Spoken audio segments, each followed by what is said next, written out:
अपनी जान कहते हैं। हम अपनी जान के दुश्मन को अपनी जान कहते हैं। मोहब्बत की इसी मिट्टी को हिंदुस्तान कहते हैं, हिंदुस्तान कहते हैं। जो दुनिया में सुनाई दे उसे कहते हैं खामोशी, जो दुनिया में सुनाई दे उसे कहते हैं खामोशी। जो आंखों में दिखाई दे उसे तूफान कहते हैं, तूफान कहते हैं।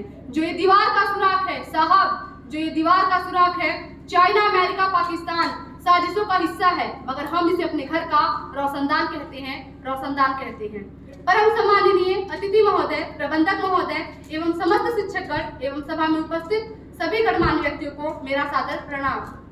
मैं सुप्रिया चौरसिया आज के शुभ अवसर पर देश प्रेम और राष्ट्र निर्माण के बारे में अपने कुछ विचार आपसे साझा करना चाहूंगी। आजादी, आजादी का असली मतलब वही समझ सकता है जिसने कभी गुलामी झेली हो, जिसने कभी गुलामी झेली हो।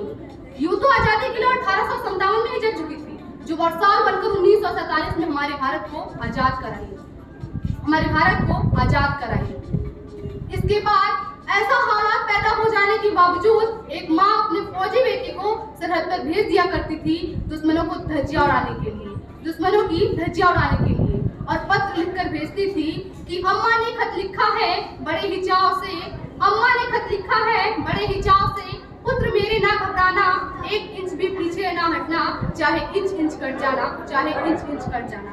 इंच इंच की धारणाओं से पूरा परिवार अपनी देशभक्ति साबित कर रहा होता था, क्योंकि तब देश बलिदान मांगता था, तब देश लड़ जाने को कहता था, मर जाने को कहता था, मिट जाने को कहता था।